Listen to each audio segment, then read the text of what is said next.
CM Bhupendra પટેલે મંત્રીઓ અને સચિવોને આત્મનિર્ભર ભારત સંકલ્પ અભિયાનમાં ભાગ લેવા સૂચના આપી। દરેક કાર્યક્રમમાં સ્વદેશી વસ્તુઓ અંગે અપીલ કરવા સૂચના। સ્થાનિક સ્વરાજની ચૂંટણીઓ પહેલા રાજ્યમાં નવા 17 તાલુકા અસ્તિત્વમાં આવશે। મુખ્યમંત્રી ભૂપેન્દ્ર પટેલની અધ્યક્ષતામાં મળેલી કેબિનેટ બેઠકે નવા તાલુકાઓની સૈદ્ધાંતિક મંજૂરી આપી। હવે રાજ્યમાં તાલુકાઓની સંખ્યા 252 થી વધીને 269 જેટલી થઈ। થરાદમાંથી રા, સોનગઢમાંથી ઉકાઈ, માંડવીમાંથી અરેઠ, મહુવામાંથી અંબિકા તાલુકો નવો બનશે। ઋષિકેશ પટેલે કહ્યું કે ફેરફાર કરીને 17 નવા તાલુકા બનશે। લોકોનો સમય અને શક્તિ અને નાણાંની બચત થશે। ધાનેરા તાલુકો બનાસકાંઠામાં જ રહેશે। મૂળ બનાસકાંઠા જિલ્લામાં હવે 10 તાલુકા રહેશે। ધાનેરા, કાંકરેજ, નવા બનાવેલા ઓગળ અને હડાદ બનાસકાંઠામાં રહેશે। બાવથરા જિલ્લામાં 8 તાલુકાઓનો સમાવેશ થશે।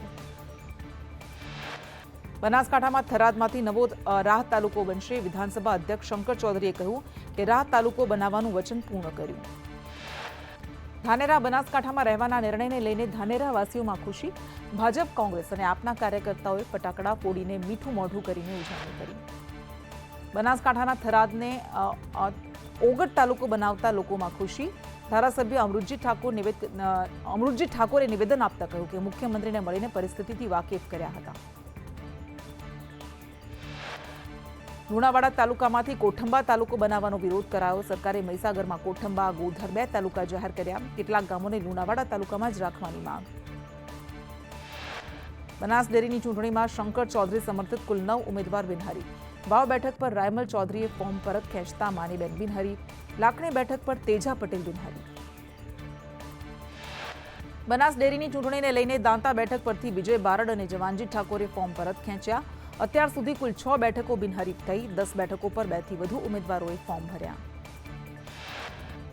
બનાસકાંઠામાં વરસાદી પાણીના કહેરથી લોકો ત્રસ્ત। બાલુત્રી ગામના લોકોની પ્રાંત કચેરીમાં ભૂખ હડતાળ। થરાદ મીઠા હાઈવે પર વરસાદી પાણી ભરાઈ જતા વિદ્યાર્થીઓને હાલાકી।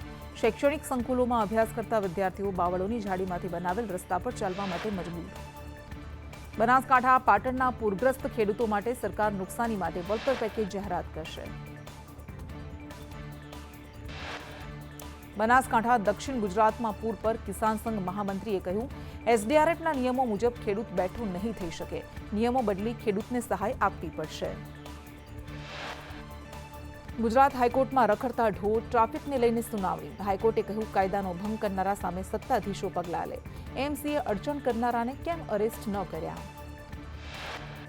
સુરતમાં બાંધકામ દૂર કરવા આવેલ મનપા ટીમનો વિરોધ કરાયો।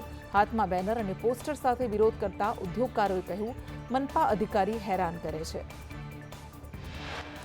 નવરાત્રી દરમિયાન ટ્રાફિક પોલીસની કાર્યવાહી। નંબર પ્લેટ ઉલ્લંઘનના 339 કેસ, 1,14,000ના દંડની વસૂલાત। બ્લેક ફિલ્મ મુદ્દે 108 ફરિયાદ, 54,000 દંડની વસૂલાત। વડોદરામાં સરકારી નર્સિંગ કોલેજના ગેરવહીવટને લઈને વિરોધ। જમવામાં જીવડા આવતા હોવાની વિદ્યાર્થીઓની ફરિયાદ। વિદ્યાર્થીઓએ પુરાવા સાથે નર્સિંગ કોલેજના સત્તાધીશોને રજૂઆત કરી। નાયબ મામલતદાર વર્ગ 3ની નિમણૂક પહેલા મહેસૂલ વિભાગ સાથે પરામર્શ કરાશે। કલેક્ટર કચેરીમાં 5,186 જગ્યા મંજૂર કરવામાં આવી। નવરાત્રીને લઈને મેટ્રો ટ્રેન રાત્રે 2 વાગ્યા સુધી ચાલશે। વસ્ત્રાલ ગામથી થલતેજ સુધી અને કોટેશ્વર રોડથી એપીએમસી સુધી દર 30 મિનિટે મેટ્રો મળશે। ભિલોડામાં 3 આંગણવાડી નવી બનાવવાની માંગ સાથે મામલતદારની સામે બેસી સરપંચે વિરોધ કર્યો। વાંદિયોલ ગ્રામ પંચાયતના સરપંચે મામલતદાર ટીડીઓની હાજરીમાં ધરણા કર્યા। 80 દિવસના જેલવાસ બાદ ધારાસભ્ય ચૈતર વસાવાની જેલ મુક્તિ। લાપાકાંડમાં હાઈકોર્ટે શરતી જામીન આપતા ચૈતર વસાવા વડોદરા સેન્ટ્રલ જેલમાંથી બહાર આવ્યા। ટેટ 1ની પરીક્ષાના ઉમેદવારોને પરીક્ષા માટે 2 કલાકનો સમય અપાયો। અગાઉ પરીક્ષાનો સમય 90 મિનિટ હતો। ટેટ 1 પરીક્ષા માટે પ્રશ્નોની સંખ્યા યથાવત રહેશે। રાજકોટમાં કોલેજ પાસેના હોકર્સ ઝોનમાં ફૂડ વિભાગની તપાસ। તંત્ર દ્વારા 100 ધંધાર્થીઓને ત્યાંથી નમૂના લેવાયા। 6 દુકાનમાંથી ઘી, બટર, પનીરના નમૂના લેવાયા। વડોદરાના સાવલીમાં મંજૂરી વિનાની જગ્યાઓ પર ગેરકાયદે ખનન। જિલ્લા ખાણ ખનીજ વિભાગની ટીમે રેડ પાડી ખનન મશીનરી સહિતનો મુદ્દામાલ જપ્ત કર્યો। અમદાવાદમાં 400 વર્ષ જૂની મસ્જિદનો ભાગ તોડી પડાશે। સરસપુરમાં રોડ પહોળો કરવા મનસા મસ્જિદ તોડવાની મંજૂરી। કમિશનરે જીપીએમસી કાયદા હેઠળ વિશેષ સત્તાનો ઉપયોગ કર્યો।